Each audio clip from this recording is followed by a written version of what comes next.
Detroit was once the seat of the world's greatest economic empire, the auto industry. Whether you came from Southern Europe, the Middle East, or the American South, the factories were always hiring and the pay was good.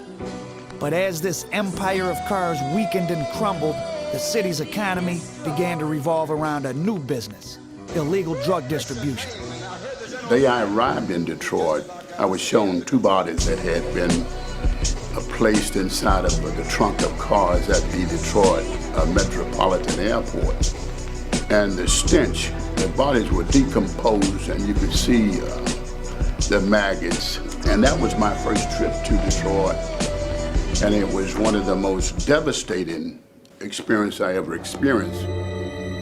67 is as if it was biblical, as if someone blew out the light, my life turned upside down. The armies of addicts, it was like unbelievable. We never recovered. People breaking in our houses, snatching gold. All the places I had visited, Detroit to me was the most out of control that I had ever experienced. Between 1965 and 1970, violent crime more than doubled in the United States. Why this happened has never been fully explained, but the confluence of drugs and the breakdown of social control associated with the civil rights movement and the war in Vietnam were certainly key factors.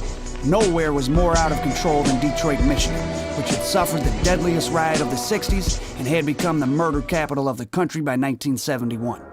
In the spring of 1972, the Bureau of Narcotics sent John Sutton to Detroit on a special assignment to infiltrate and bring down the city's largest black heroin dealers. Some of the intelligence that we were picking up on indicated there was a mafia operating in Detroit, what they call a black mafia. Agent Sutton arrived in Detroit to find a city divided.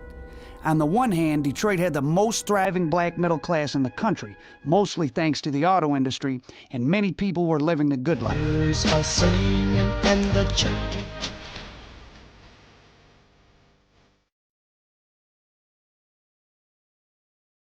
David Ruffin was a genius. That's the summary of where we were at in 1965. There was plenty of work and the bosses were paying. The community had beautiful homes. Everybody was drinking good whiskey.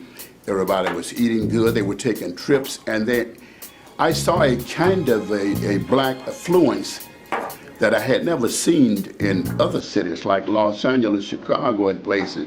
Everybody was driving a new car, and naturally American-made car. Big Cadillacs, Fleetwood Bromes, Eldorados. This was the neighborhood to grow up in.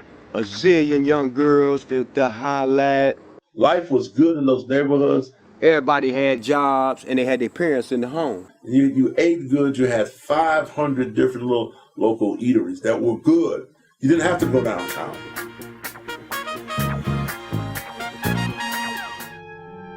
On the other hand, it was a city where entire police precincts were overrun by heroin dealers and stick-up men.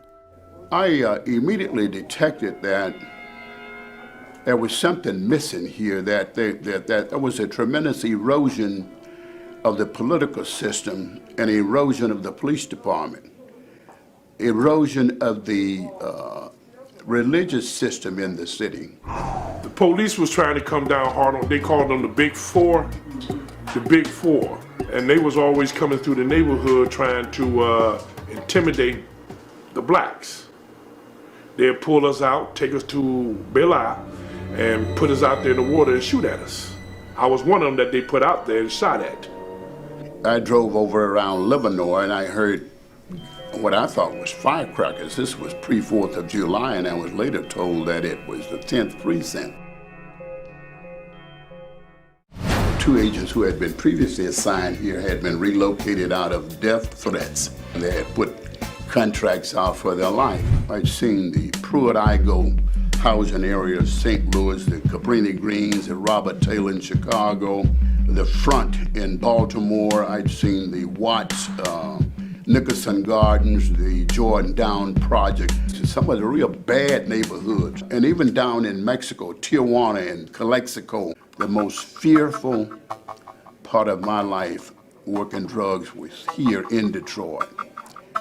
Some of the most violent people that I've met were here in Detroit. Round we go, where the world's headed, nobody Detroit had few black police officers in the 1950s, so the department had a hard time infiltrating the city's burgeoning drug infrastructure.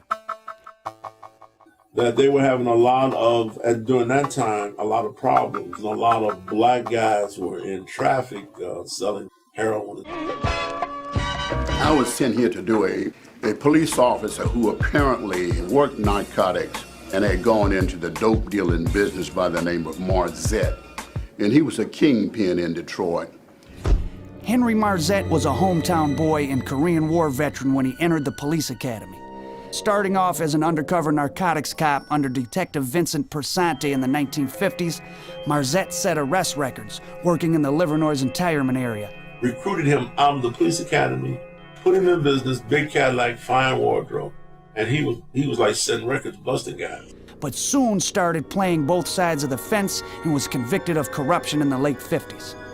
And when he went to prison, he began to work for the Italians as a muscle and so forth. But even bigger than that, he made his connection. After a short stint in prison, Marzette came home, determined to take over the streets. He knew the system, and that's what made him very good. He was the new drum czar from the dark side, and he was the man. Marzette made his first major move in 1960, when he had 3 young prostitutes lure a major West Side dealer named Mississippi Red to a motel room, where Marzette was waiting with a shotgun. Now, I met Marzette in '67. I had an uncle who was big in the street life, and I was in total awe. And he left his big black Fleetwood Brougham Love Park while he was shopping, and the cops didn't ticket him, which was unheard of. That was absolutely unheard of at that time for a black man. 1970, Henry Marzette makes his final bid to control the streets of Detroit. He calls a meeting of top heroin dealers known as the West Side 7. He proposes that they work together to purchase and distribute heroin without the Italian mafia, who controlled a group known as the East Side 12, made up of mostly white, high-level dealers with black lieutenants. The alliance falls apart when certain dealers won't bow down to Marzette, kicking off the deadliest drug war in Detroit's history. During this time, Marzette was stricken with kidney disease, and on his deathbed, perhaps to make amends in some way for the destruction he had wrought on Detroit, he had his chief hitman, James Moody, executed and put into the trunk of a car, bringing the drug war to a halt. As the auto industry slowly faded and Motown Records fled to Los Angeles, the economic vacuum was filled by a new spirit, the spirit of crime. They made me a ward of the state, 10. That's when they came to my mother's house and took me, because they said that my mother couldn't control me. Nobody wanted to be my friend unless I gave them something. So then I learned how to be mean and nasty to the ones that always tried to play me for money or food or... Detroit's industrial base had begun to die by the early 1950s, leaving a pool of unemployed men to populate the streets. These are not kids. They're men who need jobs for a living. It's estimated that 1/3 of Detroit's inner-city workforce is unemployed.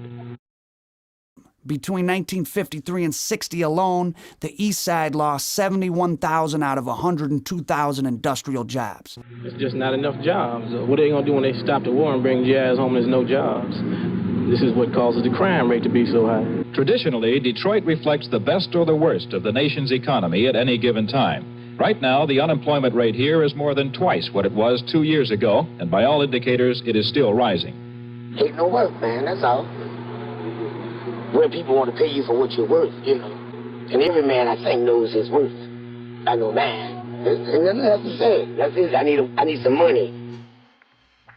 Detroit's auto plants were microcosms of the city itself, and everything that was happening in the streets was happening on the factory floor.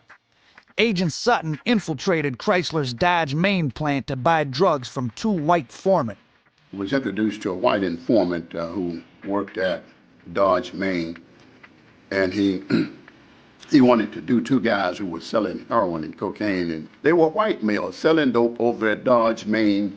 And I asked him, why did he want to do these guys? And he said something that I found and later came to pass. He indicated that All of the automotive plants are cities within themselves, and that drugs are rampant inside of the plants. Drugs, prostitution, number running, fencing, everything that you can think of existed in the automotive plant. He wanted to immobilize these two dope dealers because he believed people selling drugs who worked for the automotive industry would cause the complete destruction of the automotive industry.